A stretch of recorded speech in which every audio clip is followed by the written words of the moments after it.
The information provided on lifeinterruptedradio.com is for educational purposes only. Welcome, everyone, to the Autoimmune Hour on Life Interrupted Radio. I'm your host, Sharon Saylor from SharonSaylor.com, and it's my pleasure to be here with you again Friday night, 7 p.m. Eastern Time. Oh my goodness, I was just thinking about it. You know, we are well into our fourth year. Can you believe that? 175 plus episodes, something along that lines. I am just so thrilled that you're part of my community and have supported me on this journey and been part of the community where we're helping support each other become thrivers. And if you've listened to the show before, you're like, I do not allow the word survivors. We're all thrivers, regardless of where we are on that healing spectrum.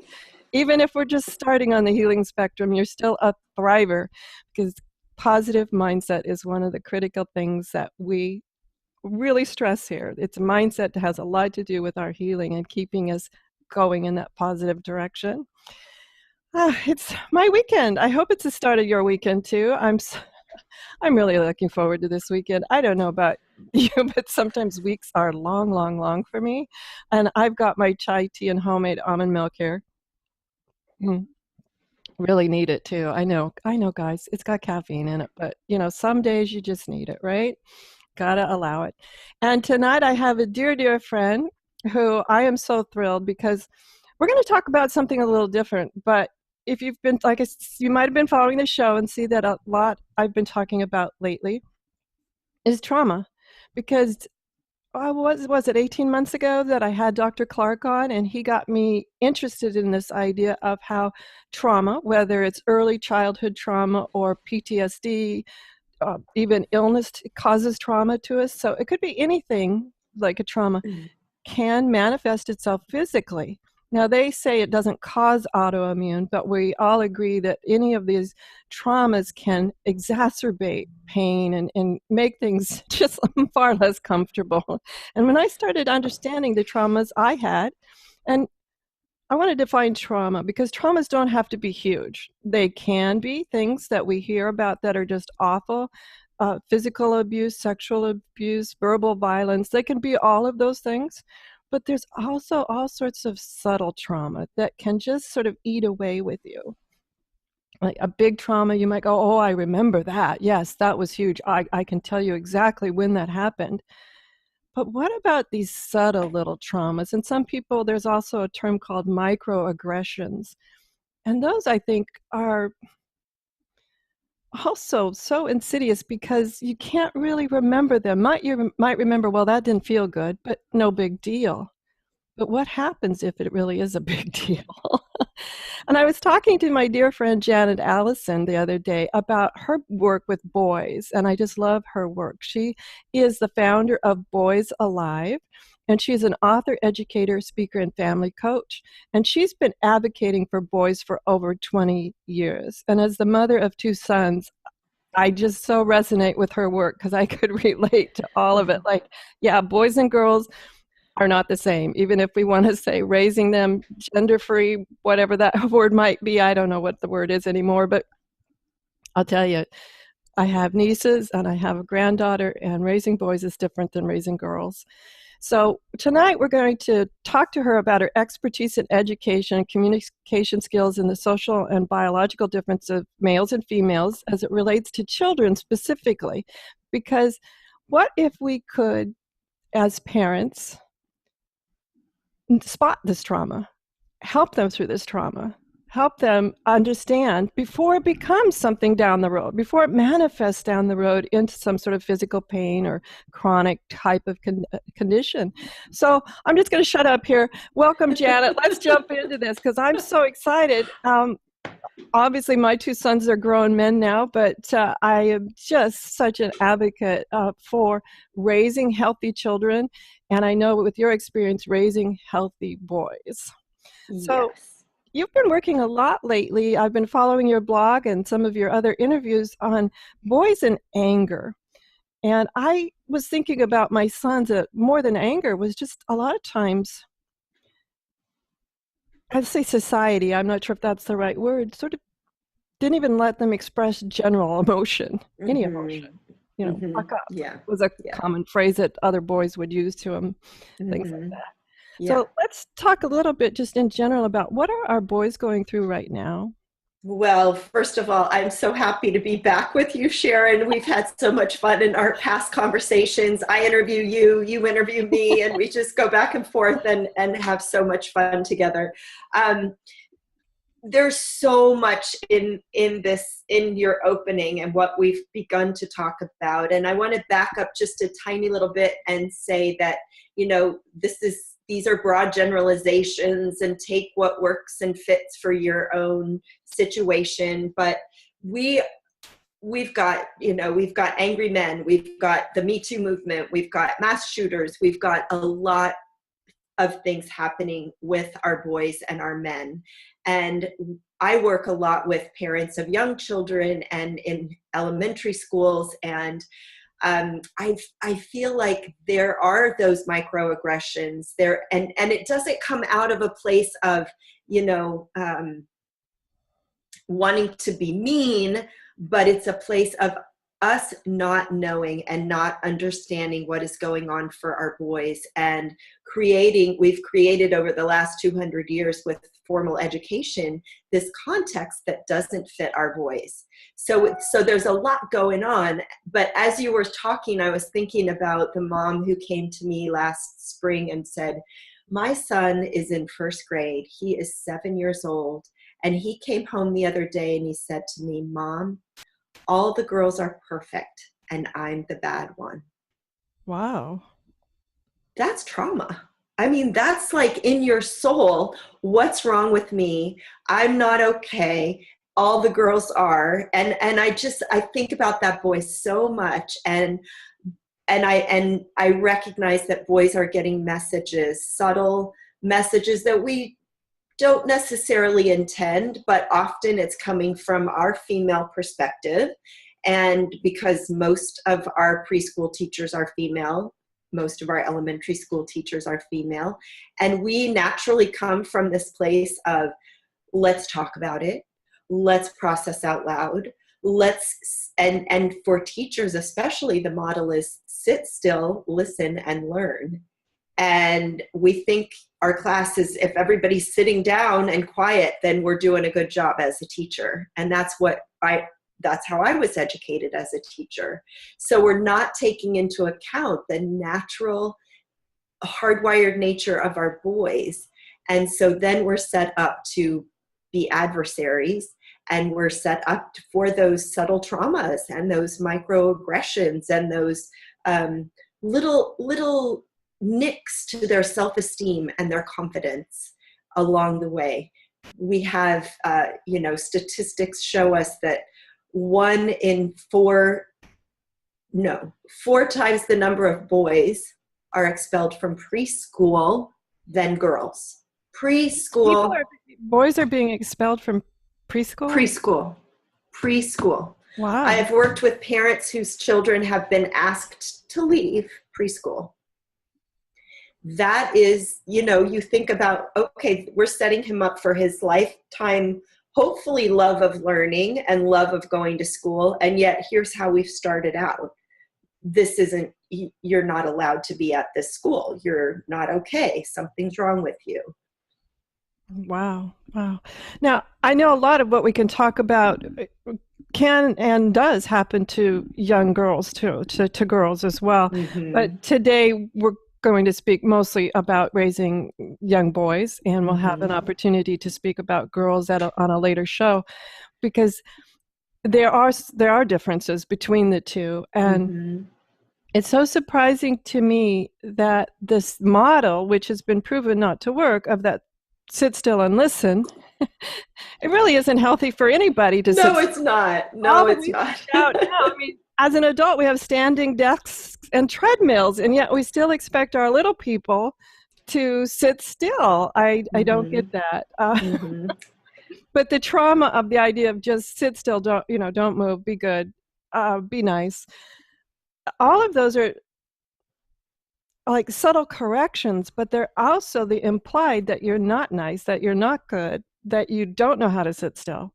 And that you're bad, that you're wrong, that, you know, something's not okay here. And I do want to interject that everything we do for our boys to open up our view around sit still, listen, and learn, and what it is to be an active learner also supports our girls. And, you know, so it's like all boats rise together. And so I truly believe that we're not diminishing our girls at all. We are raising them up as well. When we open this view to understanding our boys, little middle school, high school, grown-up boys and men, we really need to begin to honor who they are, how they are, and not try to make them girls.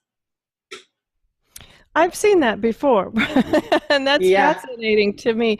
So tell us a little bit about some of the things that you see in your work with boys in anger, and what do we do instead? Because I think about things of, you know, subtle things like sit down, don't run, or I don't know, things like that, where boys are like, oh my goodness, what just happened? Those little tweaks. But share with me a few of your insights that you found in your research. Yeah. So there is a thing called the boy code.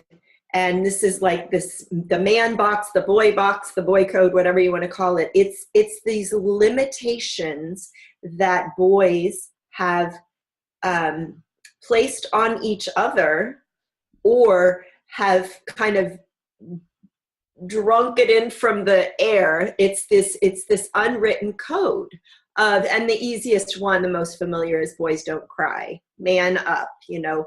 But it's subtle. It's this message for our boys that it's okay to be angry, but it's not okay to be embarrassed. It's okay to be angry, but it's not okay to be scared.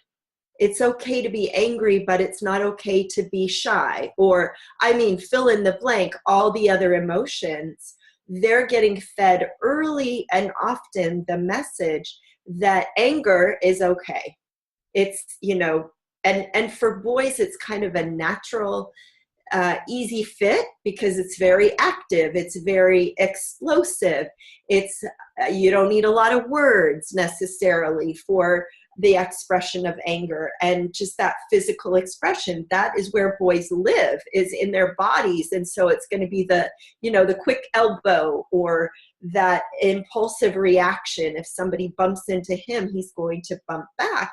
And that has to do with his spinal fluid and how his brain works. And so understanding that boys are going to express their anger differently than girls, a very outward expression. Girls can tend to express their anger inwardly. You know, they get quiet, and then we have all the cutting and bulimia and all of that that tends to be more female. Boys and men tend to express their anger outwardly, with a gun in hand or whatever that might be. So what we have to do is help our boys from an early age learn how to express healthy anger, express their anger in a healthy way, but also at the same time help them understand and connect to their feelings and the nuances of their feelings.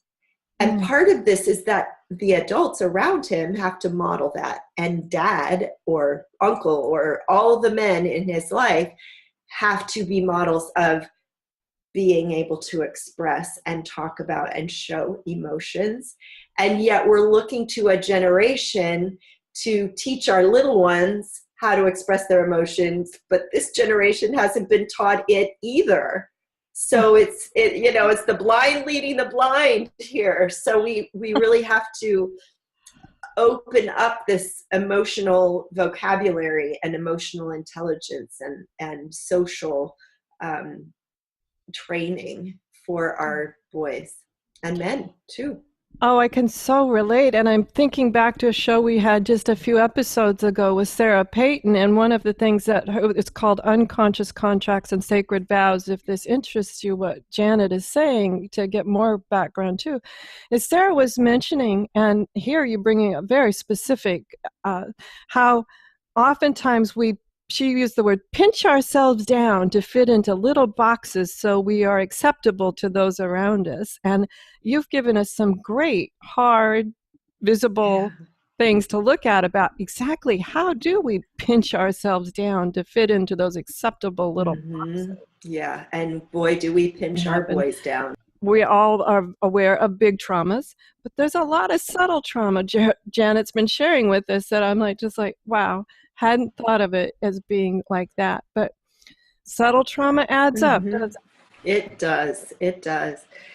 Yes, and as you were saying that, I was thinking about a teacher who, best intentions ever, told me about how she went over and took a boy's chair away from him, and because he was wiggling in his chair.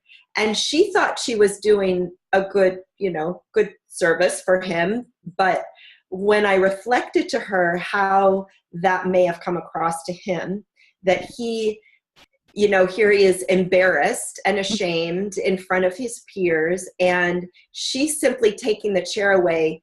You're not able to sit right now, so I'm going to take your chair, but didn't offer an alternative of, how about you use the stand-up desk over here on the side? Or what if you get a clipboard and lay down on the carpet right now? Your body really needs to move. Or take a lap, or go get a drink of water.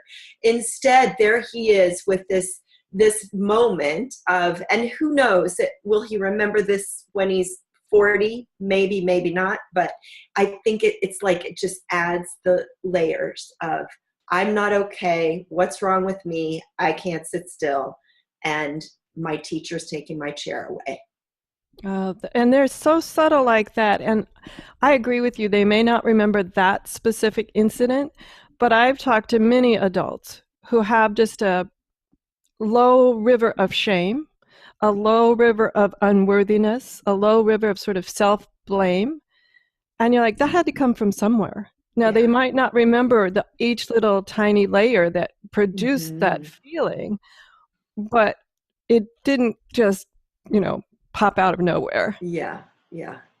And So my mission is just that we help each other, and I help parents and teachers just begin to understand that boys and girls, men and women, are very different, and not one is right, not one is wrong, but we must recognize and honor the differences between us all. And of course, we have the overlays of personality and temperament and home, and as you said, the big traumas, all of that. But when we approach boys as women and female teachers as mom, expecting them to be like us, then we're starting the path down the wrong path. So what do you suggest if I'm just coming in newbie? I'll say that, what are some of the first things that you teach us to recognize the differences and honor them? I think that's the key thing for me on the chair, was reflecting back, like the kind of the buzzword now is the optics of it, but taking the other person's point of view or walking in their shoes, whatever we want to call it. I think that's always critical, to have a moment of reflect on how best can I get the result I want with the most positive experience for everybody. Yes. But that takes some conscious thought and some time. So what are some suggestions that you have that people can learn to do that? Well, the word I tell every parent that I talk to is physical. And it's just like, put it on, sticky note on your refrigerator, everywhere, to remind yourself that boys process everything through their bodies. They cannot find their words until they've moved their bodies. They cannot find their emotions until they've moved their bodies. They process their learning through their bodies. Young boys they've muscle tested young boys. And when you talk about running, or they're learning the word run, their muscles are twitching. They need to have the tangible, kinesthetic, physical experience of everything. And if we as parents and teachers shut them down because someone's going to get hurt, I'm looking at your stairs behind you and I can just see all the ways that boys would love to go up and down those stairs, and all the ways that moms would say, no, you're going to get hurt. Can't do it that way. So just a quick note about my stairs. If you're watching it on the video, it's my granddaughter, because my grandson's too young, but she walks on the outside of those, and that, talk about freaking out. So yeah, I mean, it's a beautiful spiral staircase, and sure, that would look like a lot of fun, and I'm sure that you encourage her to do that and take that risk. While you're swallowing your heart and going, oh no, somebody's going to get hurt. But that's another micro thing that we do for our boys, is we give them the message early and often that you're going to get hurt. So then they think, oh, well, my mom doesn't trust me to be safe. And to trust that our kids are not going to do more than they can do. So I'm sure your granddaughter had, learned little by little how to climb those stairs on the outside. She didn't start out climbing those stairs on the outside. No. Yeah. But it did shock me one day. Grandma, look what I did. I go, oh my gosh. Okay. It's funny you bring that up. I guess I was more of, I think they call it free range parent now. I hate that term. To me, it's just parenting. But I did allow my boys to take risk, and I probably would have allowed my daughters if I'd had them. But I find it interesting now when the young men get together, and some of the young men from the old neighborhood, I'm at events, and there they all are. It's fantastic. They do talk about coming to Sharon's house and how they used to jump from the furniture onto the bean bags, and I never yelled at them. And actually, it was like, just get the energy out so I can go to bed early. Exhaust yourselves, please. Yeah. But we talked a little bit about the more subtle aspect of boys and emotions. I want to kind of circle around back to that, because to recognize that our boys are going to express their emotions differently, and anger is, by age 9, is the default emotion for most boys. And we need to worry about that. Yeah. Yeah. It is shocking. It's absolutely shocking. And we need to give them more options. And so helping our boys be able to discern the nuances of emotion. Are you frustrated because you need help? Are you frustrated because you're hungry? Are you frustrated because, you've tried it 6 different ways and you can't think of another way to try it? Help them discern what those feelings are, because there's so many little fine points to it. But he may just, opt for anger because that's the easiest one. And also we need to not assume that he feels as much as we feel. I'm using we as women. And I had a mom call me one day, and they had just moved across the country here to Oregon, and she was really worried about her middle school son because he was not talking about the move. And I said, well, is he happy? Is he involved in school? Does he like his teachers? Is he making friends? Yes, to all those things.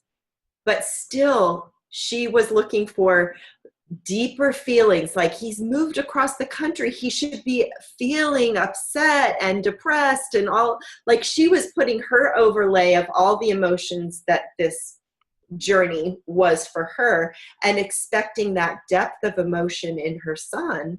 And her son landed quite well. He was, ready to go get involved, and he was on. That was in the past. He didn't need to go back and revisit that. But in her very female way, she was just, sure that there was more to the story for her son. So the reassurance that, he's processing differently, let it go, and, do some work for your own emotions around the move. Wow. Yeah. That's Isn't that crazy? well, I can reflect on a number of women I know, and I'm like, yep, we do that. Yes, we do. I mean, yes, we do.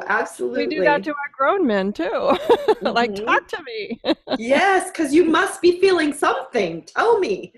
And yes, he is feeling something, and we don't want to discount that, but we also don't want to assume that he is diving into the depths and breadths of emotion as we tend to love to do as females.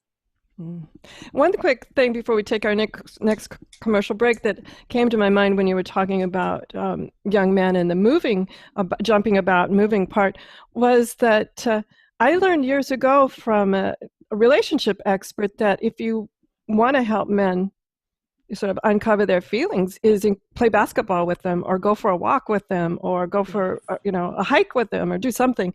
And Yes. it's interesting. I think it works on it for a number of reasons, and part of my nonverbal comes into that is they don't have to make eye contact if they're playing basketball with you. Exactly. And they're moving, it's that physical piece, they're moving their bodies. And so their brains work a little more fluidly when they're moving their bodies. Wow. Let's chat some more on some of the interesting insights you've had in all your years of study that we can begin to help our young men process even what we call these subtle traumas and microaggressions as they go about their day. I think one of the frustrating things for me was when my sons would come home and, how was your day? And fine. And by the word fine, you kind of went, how can There's a lot more to it. do I need to intervene, or should I encourage? And I have to admit, I probably fell into that trap that we were talking about before the break of, come on, share with me. There's got to be more. And it may very well have been fine, or it may very well be that, 2 hours from now, after he's had a snack and he's, had some downtime, then he's ready to talk about it. But I wanted to be sure to touch on this piece around the body, because that's so much of what your focus is, and good health in our bodies. And when we are angry, we have adrenaline and cortisol coursing through our veins, or when we're stressed. And for a boy, stress can be simply stop coloring and come to dinner, or we've been in this subject, now we're changing to that subject, or here's a blank piece of paper, it's time to write a story. All those things are stressful for boys and girls, but girls can handle it most girls can handle it differently, but so that is ramping up the cortisol, the adrenaline. And water will dilute those stress hormones in 5 minutes. Yet we have classroom situations where the boy may raise his hand and ask if he can go get a drink of water, and the teacher will say no, because she doesn't want the disruption. The schools that I work with, I encourage everyone to have a water bottle available at their desk so that they can stay hydrated, keep those stress hormones moving through their bodies, because it's storing up there and it's not good for them. And then of course it's going to come out as a burst of anger, or a retort back to the teacher or something like that. So we want to keep him in his best, most balanced state for learning, and water is fabulous for that. Not soda, not juice, but water. Not tea. No caffeine. Definitely at that young age, for sure. I had no idea about that, but just thinking about everything I've learned about healing from autoimmune, hydration was critical. I did not realize, probably for years before this, I had been dehydrated. Not to the point, obviously, of mummifying myself, guys, but I think a lot of the world walks around in a state of dehydration. I agree. Yeah. Wow, that's fascinating. What else can you share? I'm just like mesmerized here. I'm learning all this stuff that I'm going, wow, that probably applies to me or some men in my life too. Well, we did talk about ways to express healthy anger. And I think it's important to teach our boys early that you may not hurt yourself, you may not hurt others, and you may not hurt property. But I get that you're angry. So what can we create to help you get that anger out of your body?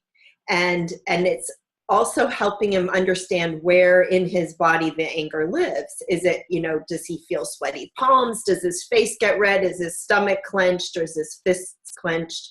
So that he gets familiar with the signs of, oh, I'm starting to get angry, so that he can self-talk and self-manage as he grows. But to allow him to have a place to express his anger. And parents ask me, well, is it okay for him to have a punching bag? Because I don't really want to teach him to hit, but absolutely, it is totally fine to have a punching bag.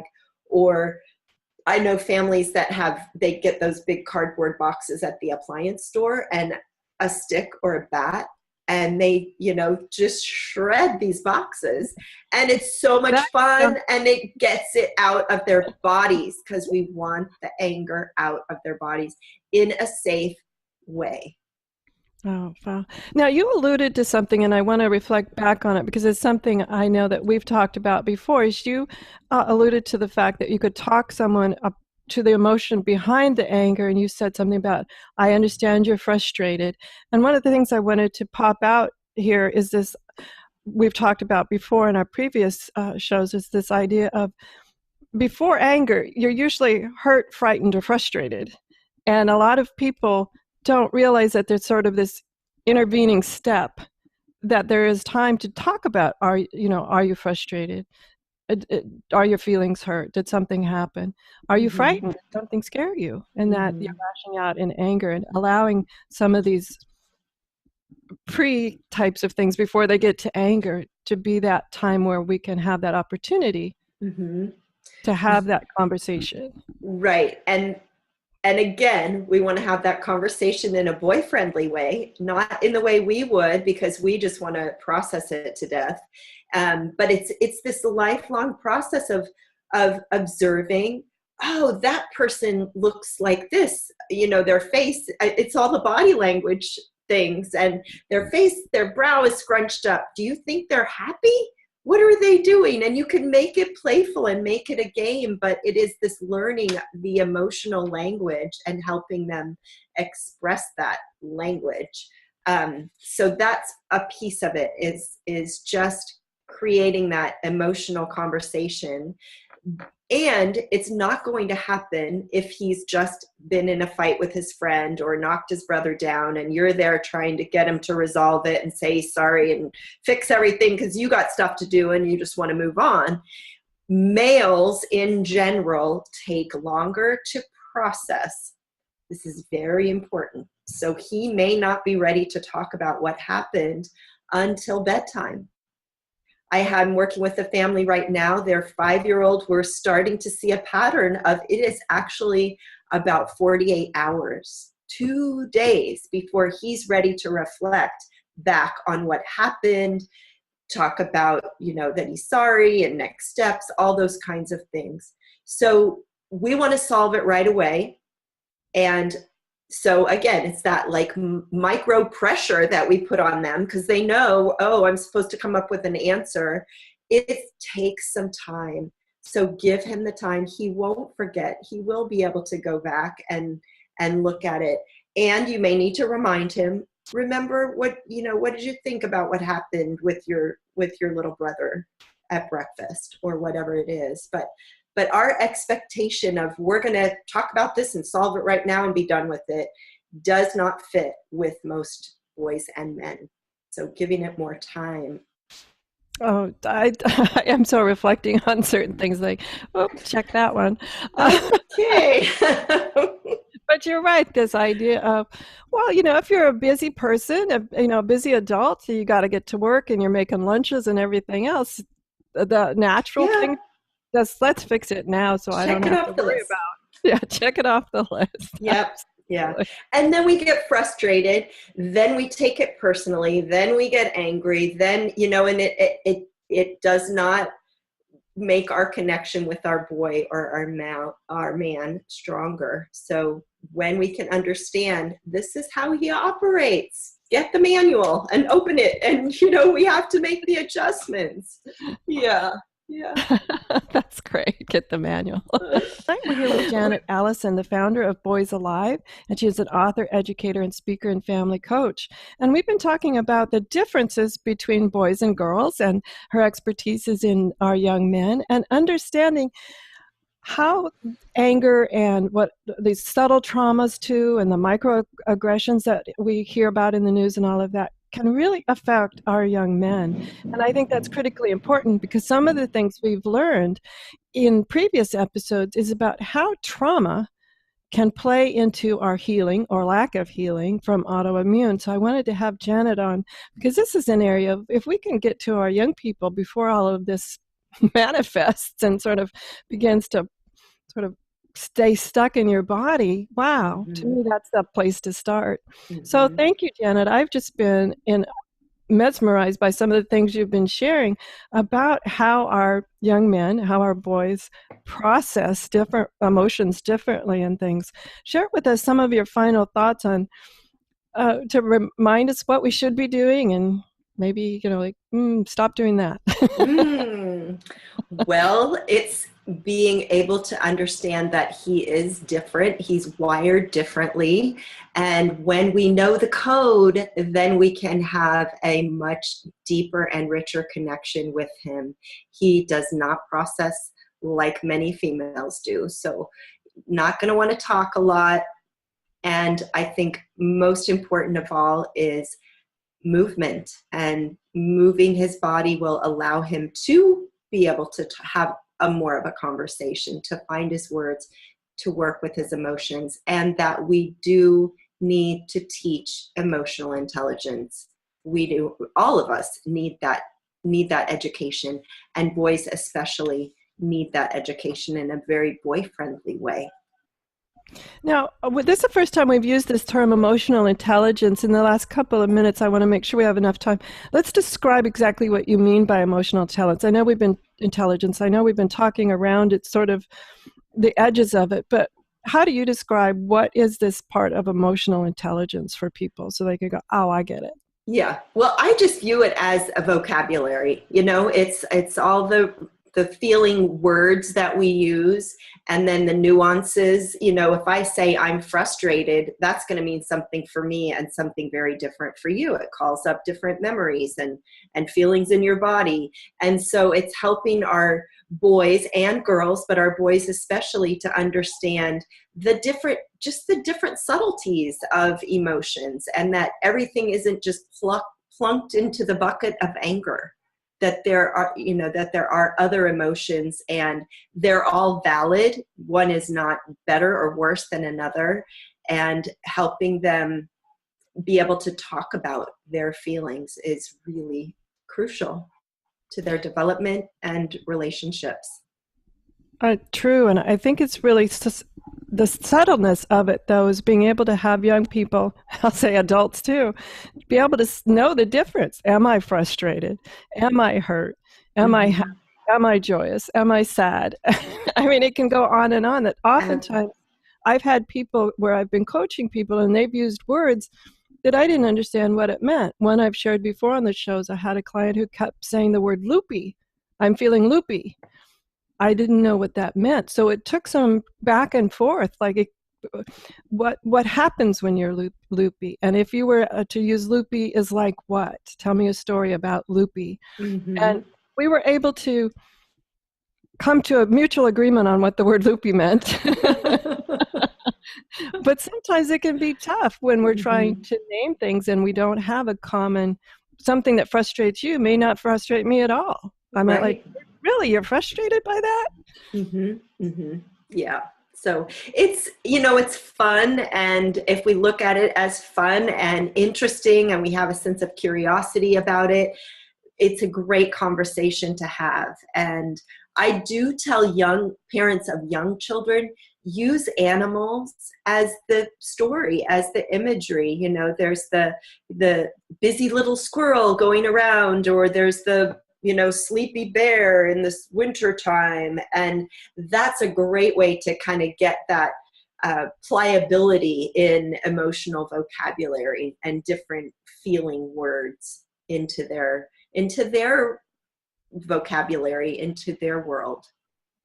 Actually, I think it's a great way for adults. When you said those two things, images came right to my head. Exactly, because we think in pictures. So use that for your children and adults. We're all humans. We all need this. Oh my gosh, yes. And that's a great segue, Janet. Tell the audience more about your work and how to find out about your new podcast on boys, Real Talk About Parenting, Teaching, and Reaching Tomorrow's Men. How to find out all about you. Okay, go to boysalive.com, start there. We have a great group on Facebook, so search Boys Alive on Facebook, you'll find us there. And if you go to boysalive.com/anger, you can opt in for the 75-minute conversation about boys and anger. And this is just a phenomenal piece, if I do say so myself. It will give you so much information about anger, ways to work with your boy and anger, ways to work with yourself and anger. So that's boysalive.com/anger. Opt in and you'll get that file immediately. So those are great places to start. I am passionate about this topic. Looking at our world today, we absolutely have to understand what's going on for our boys and helping them feel heard and seen and not bad and wrong and different. Yes, I'm passionate about it too. That's one of the many things we share, Janet. And one thing that we also share is we both have podcasts. Tell us about where we can find On Boys, because it's a great podcast. Even if you say, I don't have sons, she shares so much good information, and you can say, okay, it relates over here. So yeah. I joined with Jennifer Fink. She's a mom of 4 boys, and she is a boy advocate as well. So you can find us at on-boys-.com. No, onboyspodcast.com. Put a dash in between each of the words. Okay, so it'd be on-boys-podcast.com. Yes. Guys, I'll put that at lifeinterruptedradio.com under our show description too. So all you have to do is be able to click on the link. That makes it easy. Go. I know a lot of you like to do it when you're listen to the podcast when you're out getting a walk or something. So we have all of that over on lifeinterruptedradio.com. You can find that. You'll also find a transcript of the show. So if you've heard something and you go, and I don't remember exactly where in the show, just download the transcript and you'll be able to find it really quickly that way as too. If you're like, what was that Janet was saying about emotional intelligence or anger? It's a great way to do it. So go over to lifeinterruptedradio.com and sign up for Transcribe Tribe. You'll get Janet's transcript as well as all the other 170 some plus episodes of transcripts there if you want them, which I just love. And be sure and go over to YouTube and look for the Autoimmune Hour on Life Interrupted Radio. We have a brand new YouTube channel, so you'll be able to see the video of Janet and my interview if you're listening to the audio podcast of this, as well as clips from the show. We'll do a full show, and then I also do clips of the show. Some of the things that I'm like, wow, I got to keep a little clip of that too. As well as have a great weekend, whatever your adventures, and as always, enjoy. The information provided on lifeinterruptedradio.com is for educational purposes only. What you hear, read, and see on Life Interrupted Radio is based on experience only. The information presented here should never be used for any legal, diagnostic, or treatment purposes. Always seek sound legal, medical, and/or professional advice regarding any problems, conditions, and any of the recommendations you see, hear, or read here on Life Interrupted Radio.